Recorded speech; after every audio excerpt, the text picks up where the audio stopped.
내전과 종교 갈등으로 갈 곳을 잃은 중동 난민들이 늘고 있습니다. 무슬림 난민들의 현실을 조명해봅니다. 청년 세대 부흥을 위한 성령한국 청년대회가 오는 8월에 개최됩니다. 기독교 윤리 실천 운동이 지역사회를 섬기고 이웃사랑을 실천하는 교회를 시상하는 지역사회와 함께하는 교회상 후보교회를 모집합니다. 안녕하십니까. 구티비 뉴스입니다. 전 세계에 흩어져 있는 난민의 수는 대략 7천만 명으로 추산됩니다. 그중에서도 무슬림 난민의 비중이 가장 큰 것으로 나타났는데요. 극단주의 세력의 테러로 무슬림 혐오가 확산하면서 대다수의 무슬림 난민들이 사회적인 편견과 차별로 인해 어려움을 겪고 있습니다. 자세한 내용 김민주 기자가 전해드립니다.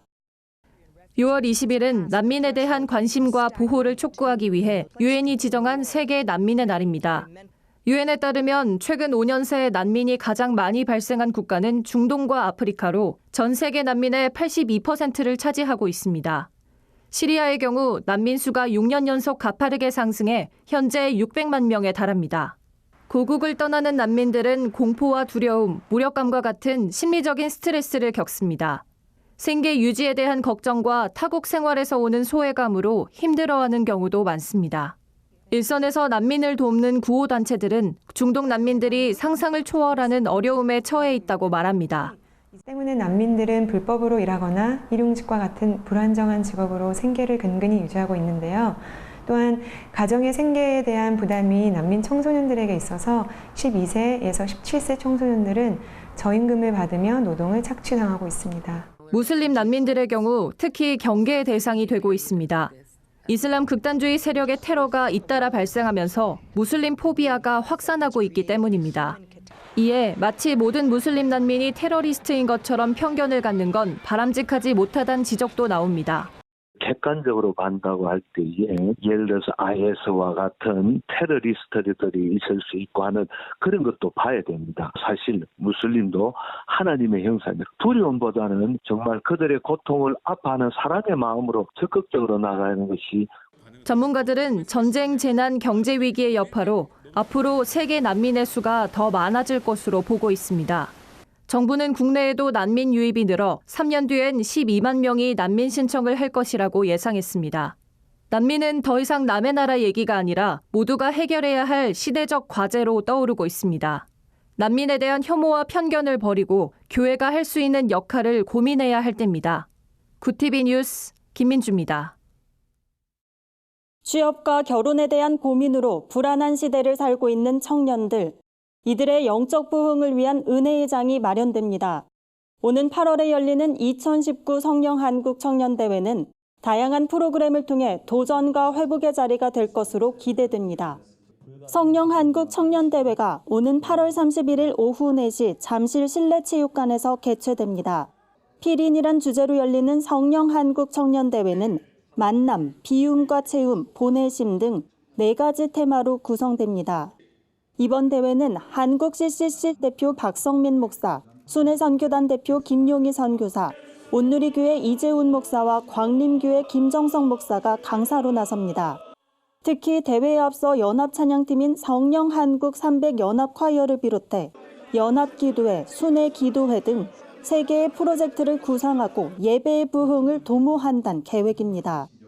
공동 대회장을 맡은 광림교회 김정성 목사는 진리를 따라 살아가는 사람은 결코 실패와 좌절이 없다며 청년들이 이번 대회를 통해 길과 진리, 생명이신 예수로 채워지길 바란다고 말했습니다.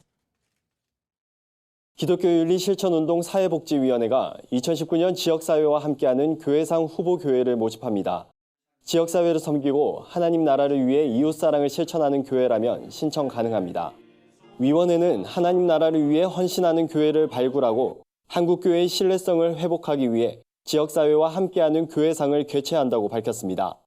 추천의 경우 위원회에서 지정한 기관에 하나입니다. 지정기관은 좋은교회상 수상교회 대표와 각 교단 사회봉사 및 선교, 교육 담당자, 기독교 언론기관 대표 및 기자, 기독교 NGO 단체 대표입니다. 후보교회는 홈페이지와 이메일, 등기 우편을 통해 접수할 수 있으며 접수 마감은 8월 19일까지입니다. 서류 심사는 9월 20일까지 진행되며 교회상 수상교회는 10월 5일 최종 확정됩니다. 기훈실은 대형, 중형, 소형, 특수 목회로 구분해 모두 4개 교회를 시상할 계획입니다. 시상식은 11월 11일 한국교회 100주년 기념관에서 진행됩니다. 굿TV가 발행하는 종합주간지 위클리 굿뉴스의 주요 소식을 김민정 기자가 소개해드립니다.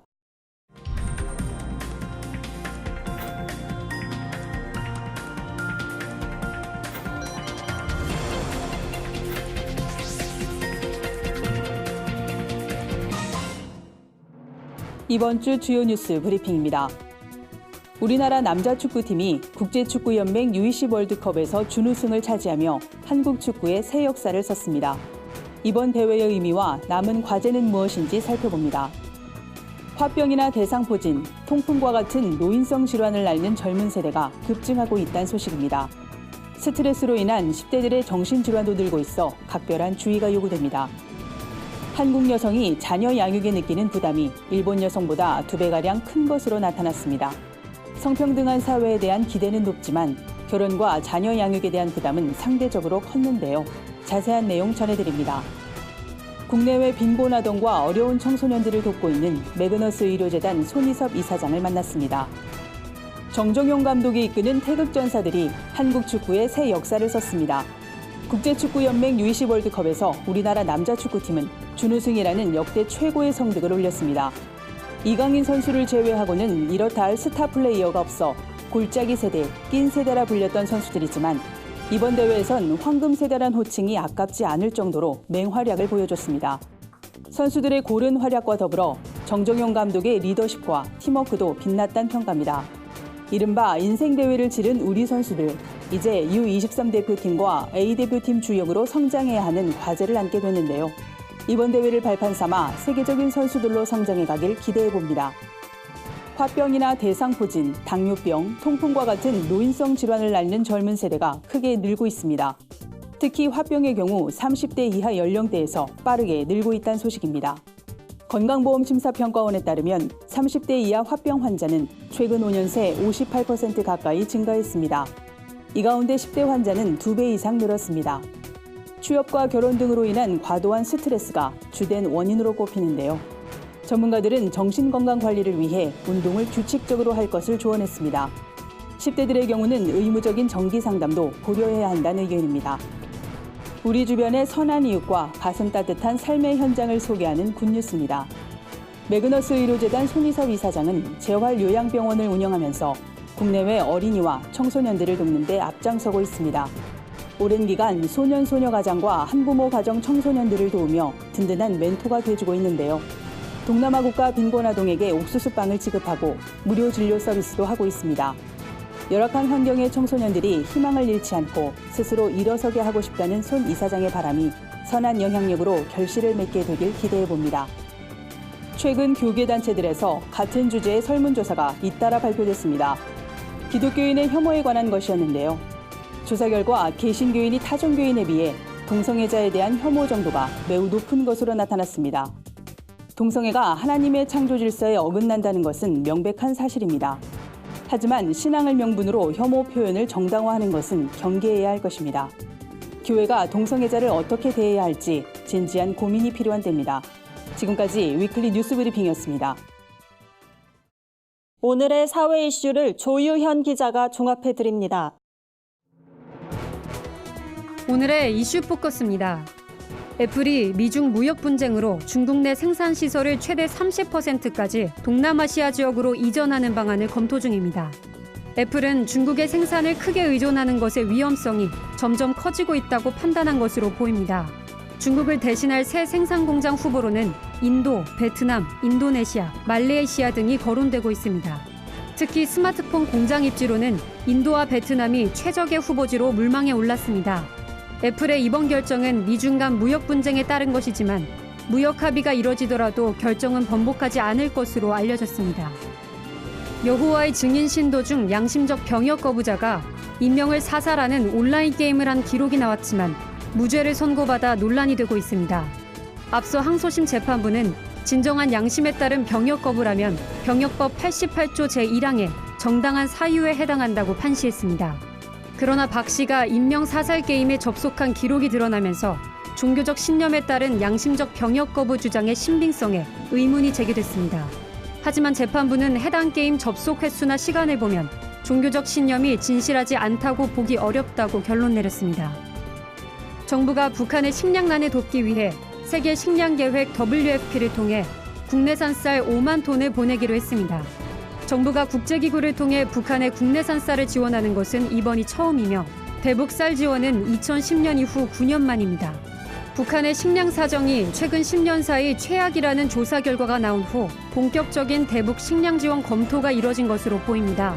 통일부는 우리 정부가 아무런 조건 없이 식량을 지원함으로써 남북 신뢰 증진에 기여할 것을 기대한다고 밝혔습니다. 최근 연예인 마약 파문 등으로 엔터테인먼트 업체들이 희비가 교체하는 가운데 메이저 엔터테인먼트들이 앞다퉈 신입사원 채용에 나서고 있습니다. 방탄소년단의 활약에 힘입어 최근 엄청난 실적을 보이는 빅히트 엔터테인먼트는 지난 4월 공채를 진행한 데 이어 이달에도 채용을 진행 중입니다. SM 엔터테인먼트는 지난 18일부터 신입 및 경력사원 정기 채용을 시작했으며 코스닥 시가총액 상위 50대 기업 가운데 연봉 8위를 기록한 JYP 엔터테인먼트도 23일까지 공개 채용을 합니다. 모집 분야는 경영 지원부터 아티스트 매니저까지 다양합니다. 구티비 뉴스 조유현입니다. 주요 단신입니다. 국내 최대 대학생 선교단체인 한국대학생선교회가 한국기독교 총연합회에 탈퇴서를 제출했습니다. CCC는 한기총이 성명서를 발표하면서 CCC 설립자 고 김중곤 목사가 한기총 설립을 주도했다는 주장에 반박하며 앞으로 김중곤 목사의 언급을 말아달라고 요구했습니다. CCC는 한기총 회원단체에 속해 있지만 활동은 하지 않았습니다. 문화재청이 임시정부 환국기념 23인 필묵을 문화재로 등록했습니다. 이 필묵은 기독교 사립대학인 숭실대학교 한국기독교박물관이 소유한 사료입니다. 김구와 이시영 등 대한민국 임시정부 23인이 해방을 맞이해 각자 조국 독립의 감회를 필적으로 남겼습니다. 한국기독교교회협의회 화해통일위원회가 정부의 대북식량 지원 결정에 대해 환영 논평을 발표했습니다. 교회협은 사안의 긴급성에 비해 다소 늦은 감이 있지만 신속하게 이행되어 북한의 식량 문제 해결에 도움이 되길 바란다며 조속한 시일 내에 추가 지원이 이뤄지길 희망한다고 밝혔습니다. 백석대학교와 육군대학이 관학협력협약을 체결했습니다. 육군대학은 매년 1000여 명의 소령 이상 영관급 장교를 교육하는 보수교육기관으로 합동군사대학교에 소속돼 있습니다. 이번 협약으로 양기관은 학술 분야와 교류 분야 등 서로의 강점을 활용할 수 있도록 돕게 됩니다. 이상으로 뉴스를 마칩니다. 구티비 뉴스는 인터넷 신문 데일리 굿뉴스를 통해서도 보실 수 있습니다. 시청해주신 여러분 고맙습니다.